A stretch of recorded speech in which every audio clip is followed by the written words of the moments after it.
거룩하신 하나님 아버지, 마음을 주께로 쏟아 우리의 진심으로 주를 경배하고 또한 하나님께 예배합니다. 주의 말씀 가운데 생명이 있는 줄로 알고 귀를 기울이고 마음을 집중해서 하나님의 말씀을 듣고자 합니다. 모든 가난한 심령마다 하나님께서 이 말씀을 허락하여 주시고 생명이 되는 예수 그리스도께서 들어가셔서 빛이 비추이고 또한 참 생명 가운데 이르게 되는 역사가 일어나게 해 주시옵소서. 우리 주 예수 그리스도 이름으로 기도합니다. 아멘.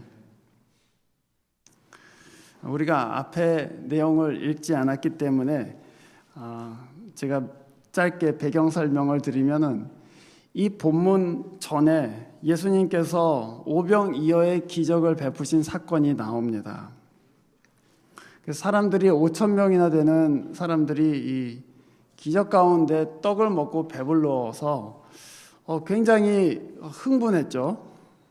그래서 수많은 사람들이 예수를 이제 따라오게 됩니다. 이 사람을 따라가면 또 떡을 먹을 수가 있겠구나 하는 그런 생각 때문에 따라왔어요. 그런데 오늘 여러분 본문 가운데 보시는 바와 같이 예수님께서는 그것을 달가워하지 않으셨습니다.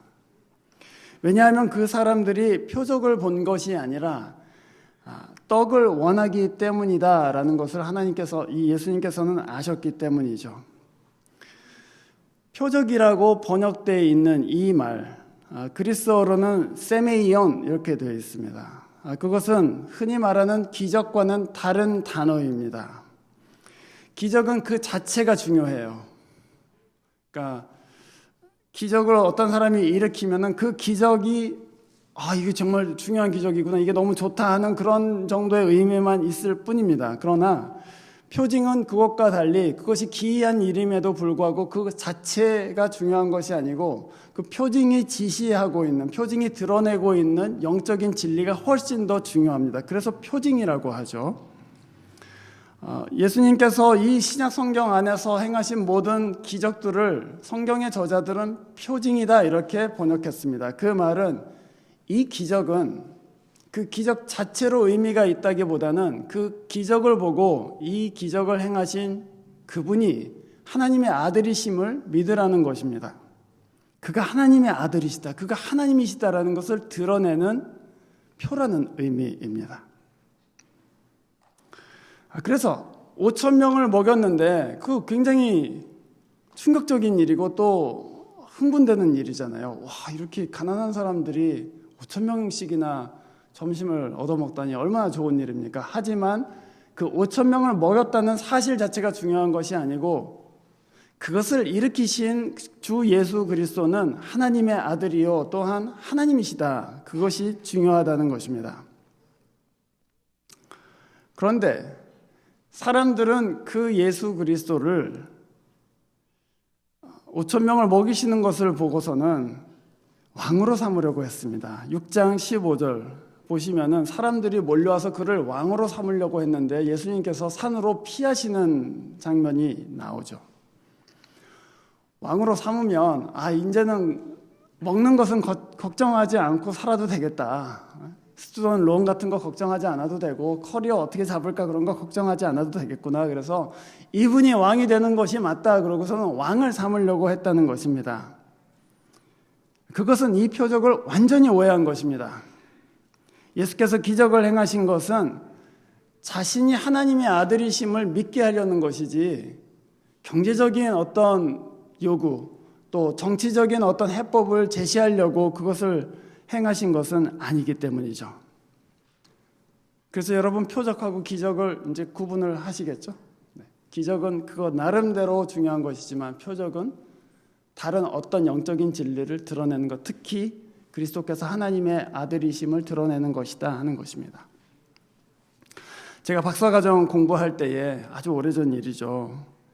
여름에 굉장히 어려웠던 한 여름이 있었습니다. 진짜 돈이 딱 떨어져 갖고는 이거 진짜 어떻게 하냐 그런 힘든 상황, 힘든 여름이 한 해 있었습니다.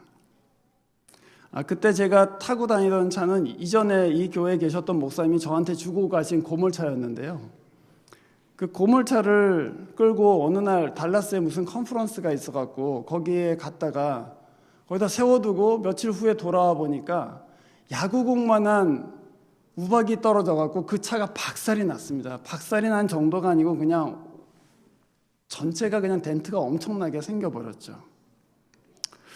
그래서 이걸 어떻게 하나 그러고 이제 보험회사에 연락을 했더니 보험회사 직원이 나와서는 야, 그거 차 수리비가 이 차 가격보다도 더 많이 드니까 그냥 체크를 써줄게. 그러고서는 3,000불짜리 체크를 써서 저희한테 줬습니다. 근데 여러분, 우박을 맞아보신 분은 알겠지만 차가 움직이는 데는 아무 문제가 없잖아요. 유리창만 갈면 되는 거예요. 그래서 앞에 있는 유리창 140불 주고 갈고 나머지 2,000 몇백 불로 그 여름을 나았어요. 감사하더라고요. 와, 하나님께서 우박을 통해서 이런 기적을 행하시는구나. 그래서 감사했습니다. 물론 사람에 따라서 이 기적을 해석하는 방식이 다릅니다. 예수를 안 믿는 사람은 아마도 재수 더럽게 좋았다 이렇게 아마 얘기할 것입니다. 예수를 믿지만 기적만 본 사람은 이렇게 생각할 거예요. 돈이 떨어질 때마다 하나님께서 우박을 좀 내려주셨으면 좋겠다. 그런 생각을 아마 할 것입니다. 하나님께서 기적적으로 해결해 주시기를 바라는 마음이 있겠죠. 그런데 표적으로 받은 사람, 그것을 표적으로 받은 사람은 하나님이 내 사정을 알고 계시는구나. 하나님이 나를 돌보시는구나. 하나님이 나 같은 사람이 뭐라고 사랑하시고 은혜 베푸시고 귀하게 여기셔서 이런 은총의 표징을 주시는구나. 그러면 그 사람은 그것을 우박을 받아들일 때 하나님의 은혜로 받아들이는 것이죠. 하나님이 누구신가를 믿게 되는 거예요. 하나님이 나를 우박을 내려서 이 위기를 모면할 수 있게 해주신다면 우박 안 내려도 이제 살 수 있다. 그런 생각이 드는 것이죠. 고물차 끌고 다녀도 살 수 있다. 또 돈이 없어도 하나님께서는 다 알고 계시고 그것을 불쌍히 여겨주시니까 살 수 있을 것이다 하고 하나님을 믿는 믿음 가운데로 나아갈 수 있게 됩니다. 그게 표징과 기적의 차이이고 그것이 하나님께서 우리에게 주시는 표징을 우리가 바르게 받는 방법이죠. 여러분 가운데에도 인생에서 그런 이상하고 또 진짜 이거 하나님이 하신 일이다 하는 일들을 경험하신 분들이 있으실 거라고 생각합니다. 여러분은 그 일들을 어떻게 받아들이셨습니까? 그 일들은 다만 그때 어려웠는데 그것을 하나님께서 넘어가게 하셨다. 그 정도로 여러분 기억하고 계십니까? 아니면 그 일을 통해서 하나님을 알게 되셨습니까? 하나님이 진짜 은혜가 풍성하신 분이시구나. 또 그를 알고 믿었기 때문에 더 깊은 평화 가운데로 나아가실 수 있었습니까? 그것이 오늘 이 표징에 대한 본문을 저희들이 살펴보면서 묻게 되는 질문이죠. 우리는 사실은 이 본문 통해서 기복신앙과 참 믿음의 차이가 어디에 있는지를 알게 됩니다. 성경의 수많은 기적들을 보다 보면은 내가 아플 때 하나님이 그냥 즉시로 고쳐주셨으면 하는 마음도 들고 또 내가 돈이 없으면 하나님께서 오병이어의 기적과 같은 기적을 일으켜 주시기를 그런 기도하는 마음도 생기죠. 그러나 주께서 보이신 그 기적만을 찾는다면 표적을 주신 의도를 오해한 것이죠. 분명 하나님께서는 그거 행하실 수 있는 분이시지만 그 표징을 주신 이유는 나를 믿어라. 내가 누구인지를 알고 나를 믿어라. 그것이 하나님의 의도이죠. 여러분이 잘 아시는 마가복음 16장으로 구성되어 있습니다. 총 16장으로 되어 있는데 마가복음을 연구하는 학자들은 마가복음에서 진짜 특이한 점을 하나 발견하는데 그것은 전반부의 8장에서는 기적이 계속해서 일어나요. 예수님께서 병을 고치시고 죽은 자를 살리시고 오병이어의 기적을 행하시고 하는 그 기적들이 앞에 전반부 8장에서는 계속해서 일어납니다. 그런데 후반부 9장부터 16장까지는 기적이 거의 일어나지 않아요. 처음에는 일어났던 기적이 예수님의 생애 후반부에는 거의 일어나지 않습니다. 말하자면 주께서 표징을 보여주셔서 예수를 믿게 하신 이후에는 기적이 없어도 하나님을 믿고 살아야지 하는 그 단계로 우리를 인도해 주신다는 것이겠죠. 교회사의 위인의 삶들도 저희들이 그런 모습들을 자주 발견하곤 합니다.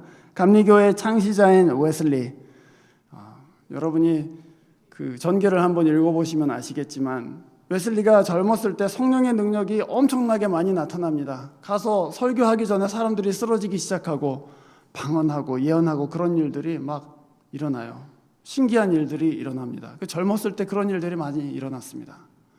근데 웨슬리가 나이가 들고 이제 후반에 됐을 때 성령의 은사들이 점점 사라지기 시작해요. 그러더니 나중에는 거의 나타나지 않습니다. 그 대신 예수 안에서 단련된 인격, 예수 안에서 변화된 성품들이 드러나죠. 주님께서 우리에게 보여주시는 그런 아주 초자연적인 일들, 그거 받을 때는 굉장히 기쁘고 감사한 일이지만 여러분 이것들을 하나님을 아는 자리로 나아갈 수 있도록 잘 받아들이시기를 바랍니다. 그것은 단순히 그때만을 위한 기적이 아니에요. 그것은 하나님이 어떤 분이신가를 여러분한테 드러내시는 것이고, 그래서 믿음에 이르라고 하나님께서 우리에게 주신 특별한 선물들이죠. 그래서 우리는 한번 질문하게 되는 것입니다. 우리는 왜 예수를 따르고 있는가? 우리는 빵 때문에 따르고 있는가? 우리는 하나님께서 주시는 어떤 위로감 때문에 또는 만족감 때문에 예수를 따르는 것인가? 아니면 그 예수가 하나님의 아들이시기 때문에 그를 믿고 따르고 있는가? 그것입니다. 표적을 보셨거든. 주님께서 여러분 인생 가운데 행하시는 기이한 일들을 보셨다면 그것을 일으키신 주 예수께서 여러분의 주인이심을, 그분이 하나님이시고 전능하신 구원자이심을 믿으시기를 바랍니다. 오병이어의 기적은 오늘 본문 35절에 분명하게 드러나 있는 것처럼 예수께서 생명의 빵이라는 것을 우리에게 드러내는 표징입니다. 그래서 그 기적은 계속되지 않아요. 그것을 보여주시고 이분이 진짜 생명의 양식이구나 하는 것을 믿은 사람한테는 더 이상 오병이어의 기적이 필요하지 않습니다. 우리는 그분으로 인해서 살겠구나 하는 것을 믿게 되기 때문이죠. 주께서 주신 표적을 여러분이 보셨다면, 그래서 경험하셨다면 그 주님이 누구이신지를 아시고 그 주님을 믿는 데까지 이르시기를 바랍니다. 어떤 분들은 여기까지 듣고 목사님 근데 제 삶에는 그런 일이 한 번도 일어난 적이 없거든요. 그렇게 질문하시는 분들도 계실 것입니다. 사실 여러분 차가 우박에 맞아서 찌그러지는 거, 그거보다 훨씬 중요한 표적은 성경에 있는 것들입니다. 차하고는 비교할 수도 없는 표징들이 이 성경에 기록되어 있죠. 요한복음 마지막에 내가 이 표적들을 이 책에 기록한 이유는 이것을 읽는 사람들이 예수가 하나님의 아들이심을 믿게 하려고 기록했다, 이렇게 얘기했습니다. 그러나 여전히 어떤 분들은 그런 초자연적인 일은 불가능하다 이렇게 생각하시는 분들이 계실 것입니다. 그래서 성경의 증언들을 다 제쳐놔요. 이런 일들은 일어날 수 없는 일들이야. 그런 분들한테 제가 한번 질문해 보고 싶습니다. 만약에 그렇다면 하나님의 일이 다 과학적으로 합리적으로 설명된다면 그럼 과연 그 일을 하나님의 일이라고 말씀하시겠습니까? 만약 그게 합리적으로 설명된다면, 만약에 그것이 과학적으로 설명된다면 그건 자연현상이죠. 그걸 어떻게 하나님의 일이라고 말할 수 있겠어요? 자연현상이네 그러고 지나갈 것입니다. 그러니까 만약에 이 세상에서 그런 초자연적인 일이 일어나는 것은 불가능하다 이렇게 생각하신다면 이미 애초부터 하나님의 일을 보지 않기로 작정한 것과 다름이 없습니다. 하나님의 일이 일어나도 그것을 분별할 수 있는 눈이 생기지를 않아요. 그래서 여러분, 혹시라도 여러분 가운데 그런 초자연적인 일이 일어나지 않아 이렇게 생각하고 계시는 분이 계시다면, 나는 하나님의 일을 보기에는 글렀구나, 이렇게 생각해 보시기를 바랍니다. 이 말을 듣고 만약에 초자연적인 일이 일어날 수도 있겠네, 이렇게 생각하실 수도 있겠죠. 초자연적인 일이 일어날 수도 있어, 만약에 이렇게 생각하신다면, 그러면은 이제 성경에서 나오는 이 기적을 행하시는 예수 그리스도에 대해서 여러분은 두 가지 중에 하나를 선택하셔야 됩니다. 하나는 이 예수라는 사람이 진짜 하나님의 아들이어서 이 기적을 행했음이 분명하다. 그가 말한 대로 자기가 하나님의 아들이라고 했잖아요. 그래서 그 표적으로 기적을 행했잖아요. 그러니까 그것을 보고 이분이 진짜 하나님의 아들이 맞다, 이렇게 말씀하시든지, 아니면 그런 초자연적인 일이 일어날 수도 있지만 이 성경에 기록된 것은 다 거짓말 같다, 아마도 그와 그 제자들이 부활을 비롯한 모든 것을 꾸며내고 아마 거짓말로 이것을 썼을 것이다 라고 결론을 내리셔서 이 예수라는 사람은 종교 사기꾼에 불과하다라고 말씀하시든지, 두 가지 중에 하나입니다. 예수의 표적과 부활은 신약 성경을 진지하게 읽는 사람들을 항상 그 갈림길 위에 놓습니다. 중간길은 없어요. 이분이 하나님의 아들이시거나 아니면 미친 사람 내지는 사기꾼이거나 둘 중에 하나예요. 저는 여러분들이 신약 성경의 증언들을 진지하게 읽고 이분이 누구시인지 그것을 한번 여러분 스스로 판단해 보시기를 권합니다. 그냥 제가 말하기 때문에 믿는 것이 아니라, 그냥 우리 가족이 믿으니까 그냥 믿는 것이 아니라, 이분이 진짜 하나님의 아들인가 아니면 사기꾼인가 판단해 보시기를 바라요. 적어도 제가 읽은 바로는 도대체 어느 사기꾼이 죄인들을 위해서 십자가에 자기 목숨을 주고 피를 흘리고 원수들을 위해서 기도할 수 있겠는가? 저는 여러분이 이 책들을 진지하게 읽어보시기를 권합니다. 그래서 이 표적들을 어떻게 내가 도대체 해석해야 될지, 이게 진짜 하나님이 누구신지를 드러내는 것인지 아니면 거짓말인지 판단해 보셨으면 좋겠습니다. 오늘 주님께서는 자기 자신이 영원한 생명의 양식이라고 말씀하시면서 이 영원한 양식을 얻기 위해서 도대체 무슨 하나님의 일을 해야 되냐고 묻는 사람들한테 믿음이 곧 하나님의 일이다, 이렇게 말씀하셨습니다. 오늘 본문 29절이죠. 제가 28절부터 다시 읽어보겠습니다. 그들이 예수께 물었다. 우리가 무엇을 하여야 하나님의 일을 하겠습니까? 예수께서 그들에게 대답하셨다. 하나님께서 보내신 일을 믿는 것이 곧 하나님의 일이다. 하나님의 일, 그랬습니다. 어떤 사람들은 그렇게 질문할 거예요. 그것뿐이야? 하나님의 일 그것뿐이야? 아니 그냥 예수 믿는 게 고작 예수 믿는 게 하나님의 일입니까? 거기에 무슨 사랑 같은 건 없어요? 거기에 무슨 헌신이라든지 전도라든지 선교라든지 구제라든지 그런 거 하나도 들어가지 않습니까? 그냥 예수를 믿는 거 그것뿐입니까? 그렇게 생각하실 분 또는 의아해하실 분들도 계실 거예요. 믿음이 뭐라고 믿는 거 하나 갖고 하나님의 일이라고 하나, 이렇게 생각하실 수 있습니다. 그것은 믿음을 너무 과소평가하시는 것입니다. 그것은 믿음을 너무 가볍게 생각하시는 것이에요. 믿음은 어떤 사실을 아는 것과는 다른 것입니다. 또는 그냥 깨닫는 그런 거하고는 다른 거예요. 믿음은 내 자세와 행동에 반드시 영향을 미쳐요. 오늘 본문 39절을 한번 보세요. 나를 보내신 분의 뜻은 내게 주신 사람을 내가 한 사람도 잃어버리지 않고 마지막 날에 다시 살리는 것이다, 그렇게 말씀하셨습니다. 말하자면 그리스도는 마지막 날에 나를 다시 살리기 위해서 이 땅에 오셨다, 그것입니다. 그것을 믿으면 그가 나를 마지막 날에 무덤 가운데서 다시 살리실 것이구나. 그것을 믿으면 과연 여러분이 예수를 예수는 나의 주님이십니다 이렇게 그냥 인지하시겠습니까? 그냥 지식으로 그치시겠냐 그 말씀이에요. 제가 보스턴에 있을 때 섬기던 교회에 한 불신자 가정이 다니고 있었습니다. 두 아이를 둔 가정이었는데 그 중에 밑에 남자아이가 그때 초등학교 한 3학년 정도 됐었는데 보스턴에서 뭐 한인들이 별로 많지 않고 그러니까 불신자인데 한인교회에 나온 것이죠. 그리고 아이들의 교육을 위해서도 이제 한인교회에 나온 거예요.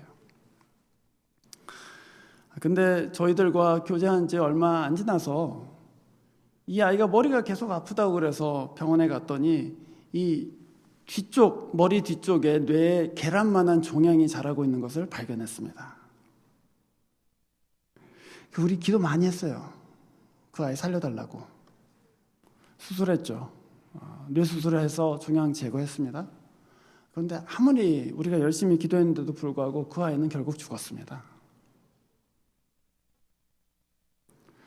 그래서 죽어서 이 불신자가 예수 믿기는 이제 글렀다 그런 생각을 했어요.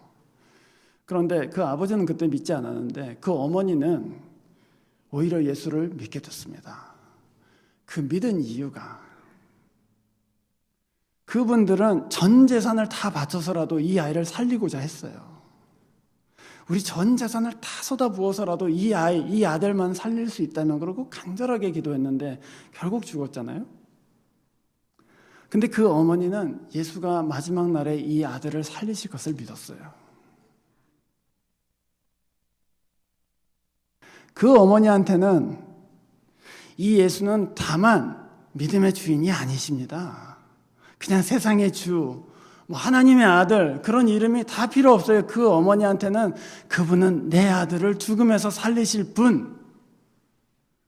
그래서 마음에 귀하게 생각하고 그 주께 내 마음을 드리고 내가 이 땅에서는 다시 그 아이를 보지 못해도 그날에는 내 아이를 보리라.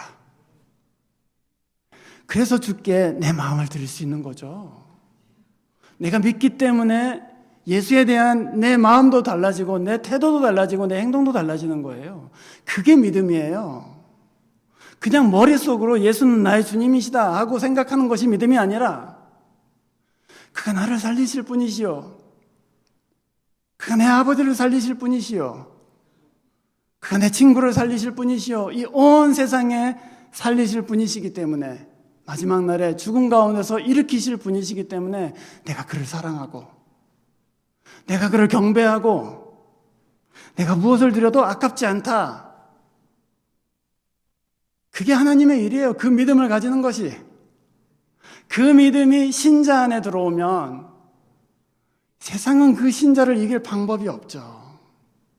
그 사람은 하나님의 사람이 되어서 예수가 그 마음 가운데 다스리시고 예수님 무엇을 원하십니까? 제가 그것을 하겠습니다. 하나님 무엇을 기뻐하십니까? 제가 그것을 하겠습니까? 그래서 자기 자신을 드리게 돼요. 믿음은 결코 작은 일이 아닙니다. 믿음은 너무나도 큰 일이에요, 사실은. 그를 인생의 주로 믿으면, 그를 내 생명의 하나님으로 받아들이면 하나님의 구원의 일이 나를 통해서 나타날 수밖에 없어요. 우리가 읽지 않았지만 이 본문 전에 6장 초반에 나오는 오병이어의 기적에서 예수님께서는 제자들을 시험해서 이렇게 물으십니다. 빌립한테 물으셨어요. 야, 빌립아, 이 많은 사람 먹이려면 어디서 떡을 구하겠냐? 이렇게 물으셨습니다. 빌립은 전능하신 하나님 앞에 있는데 빌립이 그래요. 제가 계산해 보니까요, 한 200데나리온 정도는 있어야 될 것 같습니다. 아마도 빌립은 내가 이렇게 똑똑해서 이거를 다 계산해냈지 하고 생각했을지도 모르겠습니다. 전능하신 하나님이 앞에 계시는데 돈 계산을 하고 있었어요.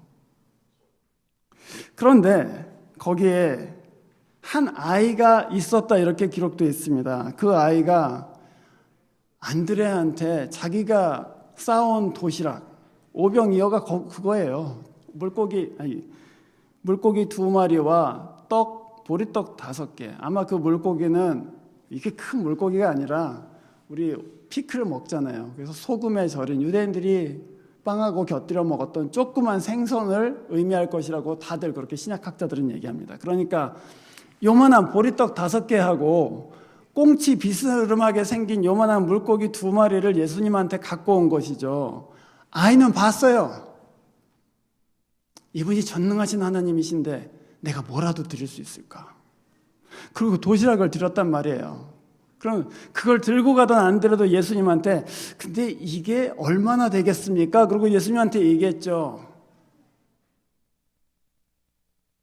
주님께서는 물론 그 오병 이어 없이도 5,000명을 먹이실 수 있습니다. 하늘에서 그냥 떡이 떨어지게 하실 수도 있죠. 그러나 그리스도께서는 우리의 믿음을 통해서 일하기를 원하셨습니다. 그리고 그 믿음을 통해서 일하기를 원하시는 그 하나님께 응답한 사람은 그 아이였습니다. 내가 가진 것, 이거 없어도 하나님이 하실 수 있지만 그가 내 하나님이시기 때문에, 그가 내 주님이시기 때문에 내가 가진 것 조금이라도 다 드릴 수 있으면 기뻐하는 것이죠. 믿음은 우리의 삶을 바꿔요. 믿음은 우리의 생각을 바꾸고 믿음은 우리의 자세를 바꾸죠. 여러분께서는 어떻게 믿고 계십니까? 주님은 참으로 여러분의 주인이십니까? 그 뜻을 받들기 위해서 내가 이것을 해봐야 되겠다 하고 주님께 헌신하십니까? 그가 생명 주시는 것을 감사하여 기쁘게 주님을 섬기고 계십니까? 또 그가 여러분의 인생 사용해서 하나님이 기뻐하시는 일을 나를 통해서 좀 해주셨으면 그런 마음으로 여러분의 마음을, 여러분의 몸을, 여러분의 시간을 드리고 계십니까? 그가 영광 받으시기 위해서 주님 저를 제물로 드립니다 하고 여러분 자신을 드리고 계십니까? 그게 진짜 믿음이에요. 그래서 그냥 그것뿐이에요. 하나님의 일이 그냥 예수를 믿는 것 그것뿐이에요. 이렇게 말할 수가 없는 것이죠. 하나님의 일은 예수를 믿는 것 이외에는 하나도 없어요. 사실은 예수를 믿는 것 자체가 하나님의 일이죠.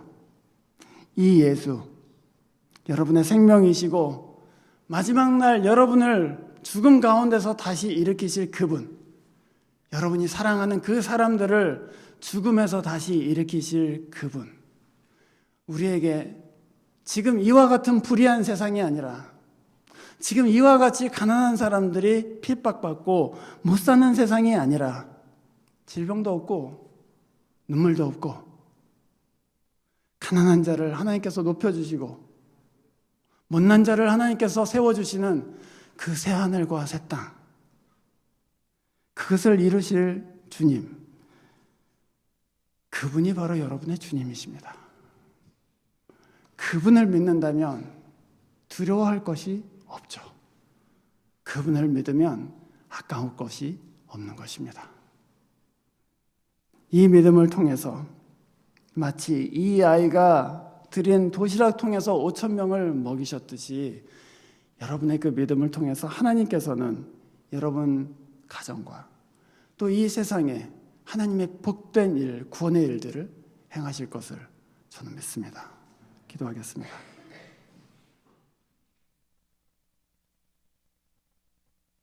주님, 저희들은 너무 작은 믿음으로 하나님을 작게 생각하고 예수의 이름을 하찮게 생각했을 때가 너무나도 많이 있었습니다. 신자라고 하지만 그 믿음을 전혀 사용하지도 못하고 또 하나님 앞에 담대한 마음으로 자신을 드리기에 아까워할 때가 많았음을 고백합니다. 그러나 주님, 이제 참되신 하나님의 아들이신 그리스도를 영광 가운데 볼 수 있는 눈을 열어주시고 또 우리 마음 주께 헌신할 수 있도록 이끌어 주셔서 하나님의 일들, 놀랍고 소중한 구원의 일들이 저희들 통해서, 이 교회를 통해서, 이 가정을 통해서 일어나도록 인도하여 주시옵소서. 우리 주 예수 그리스도 이름으로 기도합니다. 아멘.